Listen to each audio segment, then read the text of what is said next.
নমস্কাৰ, মই ৰঞ্জন চৌধুৰী।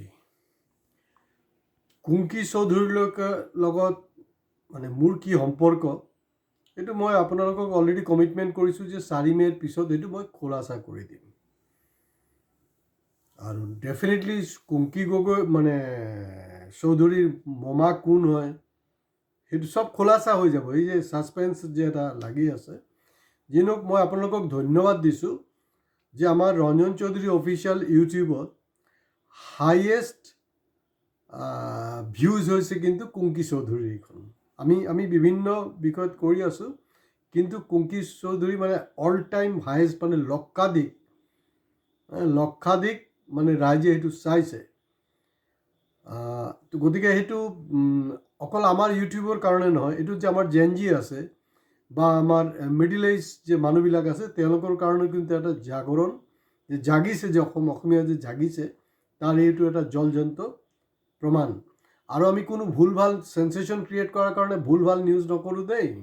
সেইটো কৰিলেতো কোটিৰ ঘৰত পাবগৈ, এইচব নহয়, তথ্যৰতে আমি কথা পাতোঁ। সেইটো কাৰণে আপোনালোকে ভাল পায়। আপোনালোকেতো ছাবস্ক্ৰাইব কৰিছে, কোনোবাই যদি কৰা নাই কৰক, আনকো ছাবস্ক্ৰাইব কৰিবলৈ কওক। আৰু আপোনালোকৰ কমেণ্টছ আমাৰ কাৰণে বহুত জৰুৰী হয়। তেতিয়াহ'লে আমি আপোনালোকৰ কিন্তু এইটো নাভাবিব যে আমি কোনো কমেণ্টছ নোচোৱাকৈ থাকোঁ। প্ৰতিটা কমেণ্টছ চাওঁ আৰু চেষ্টা কৰি আছোঁ যে কমেণ্টছখিনিৰ উত্তৰ দিবলৈ। কিন্তু আমি মানে এইটো আমাৰ পূৰা হেৰি আছে দেই, বেলেগ চেনেলে হয়তো এইটো নকৰে। গতিকে আমাৰ যিবিলাক ভিউৱাৰ্ছ আছে, ছাবস্ক্ৰাইবাৰ্ছ আছে, তেওঁলোকৰ প্ৰতি আমাৰ পূৰা সন্মান আছে। তো গতিকে এইটো তেওঁলোকৰ দায়িত্ব যে এই চেনেলক আৰু বেছি কেনেকৈ আপোনালোকে প্ৰচাৰটো কৰিব পাৰিব। এতিয়া কথাটো হ'ল যে মুখ্যমন্ত্ৰী হিমন্ত বিশ্ব শৰ্মা লৈ কুংকিৰ ওপৰত আমি কথা বতৰা পাতিছোঁ। আজি যোনটো কথা পাতিবলৈ ল'ম সেইটো হ'লগৈ প্ৰধানমন্ত্ৰী নৰেন্দ্ৰ মোদী ডাঙৰীয়ালৈ। মই নিশ্চয় কথা নাপাতিলোঁ হয়, কাৰণ এই মুহূৰ্তত নৰেন্দ্ৰ মোদীৰ কোনো কথাটো নাহে। নৰেন্দ্ৰ মোদীৰ এটা মানে ফিচাৰ্ছ, এটা বৈশিষ্ট্য কি জানেনে? ভাৰতবৰ্ষৰ য'তে নাৰী নিৰ্যাতন হ'ব নহয়, আৰু বিশেষকৈ ডাবল ইঞ্জিন চৰকাৰৰ য'ত নাৰী নিৰ্যাতন হ'ব, তেওঁ কিন্তু একদম নিমাত থাকে। কিন্তু হয় অপজিশ্যন পাৰ্টিৰ হ'লে কিন্তু তেওঁ অলপ কিবা কিবি জ্ঞান চ্যান দি থাকে। আমাৰ চেঞ্চাছ 2011 হ'ল, 2021 কিন্তু আমাৰ নেক্সট চেঞ্চাছটো হ'ব লাগিছিলে, বা ৰাহুল গান্ধী দাবী কৰা মতে বা পৰৱৰ্তী সময়ত পাৰ্লামেণ্টো সেইটো লৈ মানে বস্তুটো গৃহীত হৈছে বুলি ক'ব পাৰে যে জাতি গণনা যোনটো কথাটো, তেতিয়াহ'লে আমি বহুত বস্তু কনক্ৰিট পাই যাওঁ। সেই এটা কামো নকৰিলে, আৰু পাৰ্লামেণ্ট ইলেকশ্যনৰ আগে ইলেকশ্যনৰ বৈতৰণি পাৰ কৰাৰ কাৰণে তেওঁলোকে কি কৰিলে, মানে এই যে মহিলা ৰিজাৰ্ভেশ্যন বিল সেইটোক পাছ কৰিলে।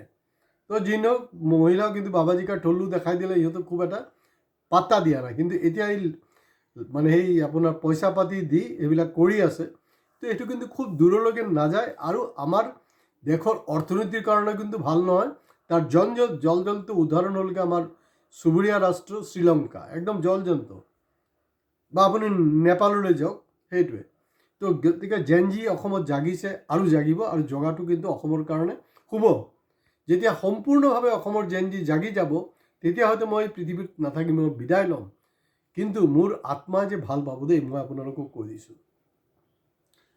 এতিয়া কি কৰিলে, এতিয়া চাওক, আমাৰ 9 এপ্ৰিল হ'ল, আৰু 29 এপ্ৰিললৈকে, কাৰণ কেইবাটা ৰাজ্যত ইলেকশ্যন হৈ আছে, তো 29 এপ্ৰিললৈকে কিন্তু ইলেকশ্যন চলি থাকিব।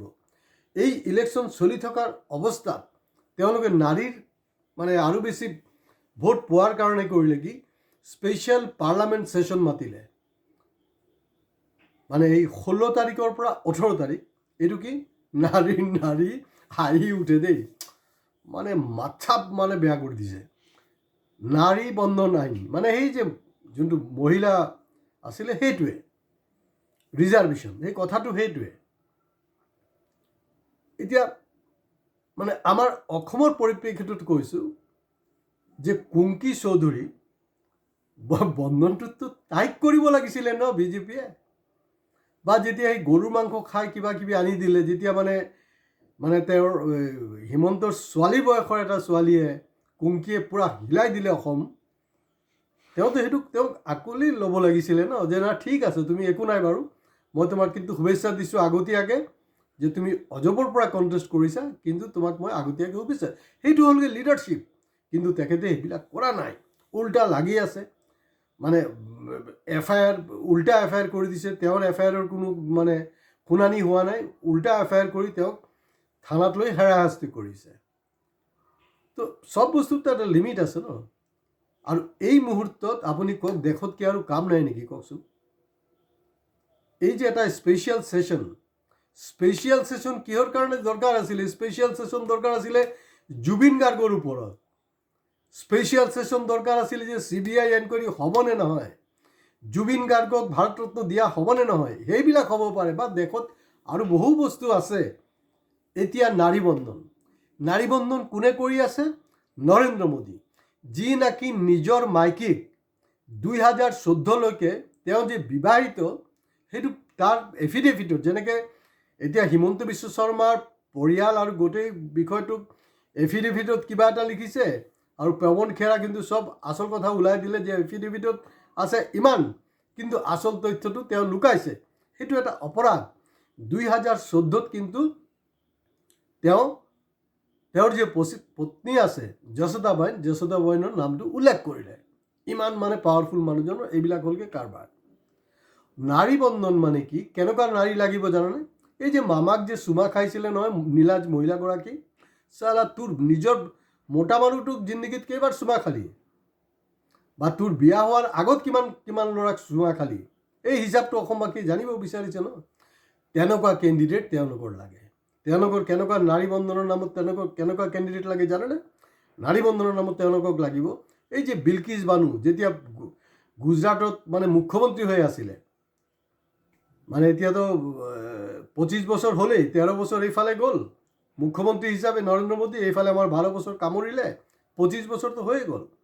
বিলকিছ বানুক যে বলৎকাৰ কৰিছিলে, একদম মানে যি টি অৱস্থা কৰিছিল, তেওঁৰ পৰিয়ালৰ মানুহ মাৰিছিলে, এই কেছ এতিয়ালৈকে মানে সুপ্ৰিম কোৰ্টত আছে। তেওঁৰ যিবিলাক অপৰাধীকবিলাকক যেতিয়া এৰি দিয়া হ'ল নহয়, কিছু নীলাজ, এই যে আমাৰ চুমা খাই যে মামাক তেনেকুৱা নীলাজ মহিলাই গৈ সেই বলৎকাৰীবিলাকক কিন্তু আকৌ মালা পিন্ধাইছে দেই।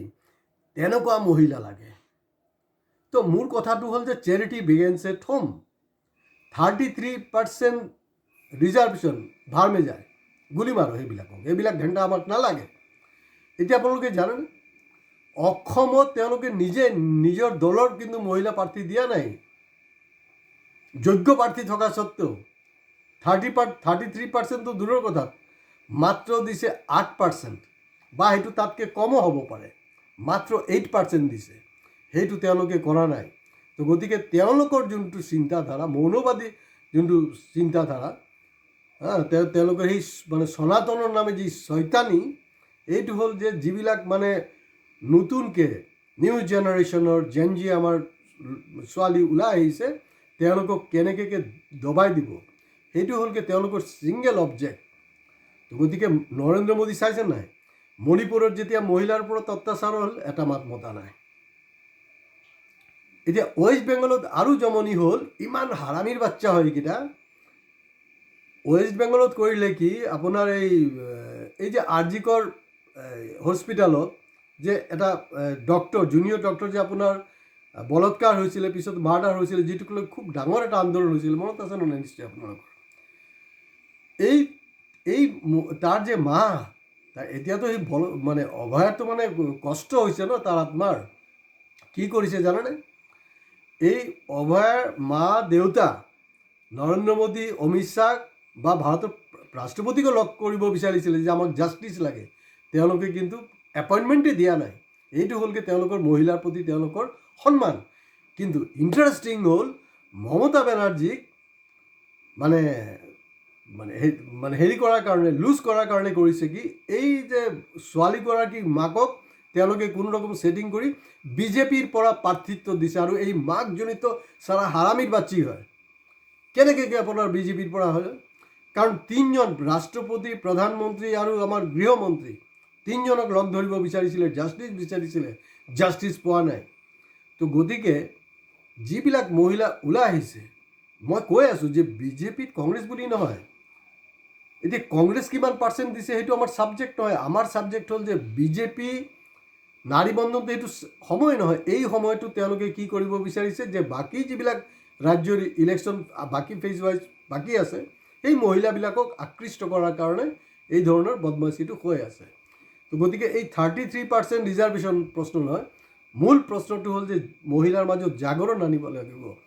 যেনেকৈ আমাৰ কুংকি চৌধুৰী জাগৰণ আনিছে, তাইক দেখি আৰু মহিলা, অকল মহিলা নহয় মতা মানুহো মানে হেৰি হৈছে, জাগৃত হৈছে, তেনেকুৱা আমাক লাগে।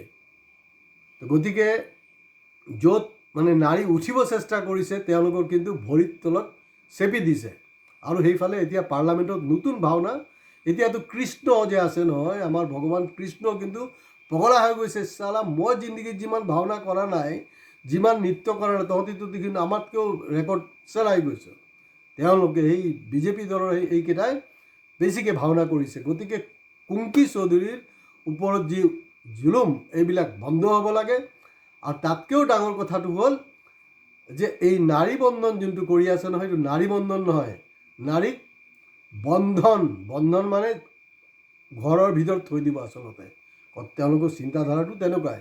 গতিকে আজি ইয়াতে শেষ কৰিছোঁ, মামাৰ লগত কম্পেয়াৰ কৰিছোঁ। এতিয়া মইতো প্ৰধানমন্ত্ৰীকো সোধাই এৰি নিদিওঁ। গতিকে এই বস্তুটো কিন্তু নেশ্যনেল লেভেলতো এই নেৰেটিভছটো চলিব লাগিছিলে। আৰু অসমৰ কেইটাতো হিম্মতে নাইকিয়া, হিম্মত নাই, কাৰণ মালিকবিলাকৰ নিজৰ ঠিকা থা বুলি কাৰণে কিবা কিবি মাজে মাজে নিউজ কৰি দিয়ে, আমি বুৰ্বক বনি থাকোঁ। আৰু এটা বস্তু আপোনালোকে জানি থ'ব দেই, ৰাজনৈতিক দলৰ নেতা যেনেকৈ বেপাৰী নহয়, নিউজ চেনেলৰ মালিকো কিন্তু বেপাৰী। চবেই দুইটাৰ স্বাৰ্থত কাম কৰি আছে। গতিকে আমি নিৰপেক্ষ আৰু বলিষ্ঠভাৱে ক'ব বিচাৰিছোঁ যে আমি যি কৈ আছোঁ উইথ ফেক্টছ এণ্ড ফিগাৰ্ছ। আজি ইয়াতে শেষ কৰিছোঁ। আপোনালোকে লাইক কমেণ্টছৰ লগত প্লিজ ছাবস্ক্ৰাইব কৰিব।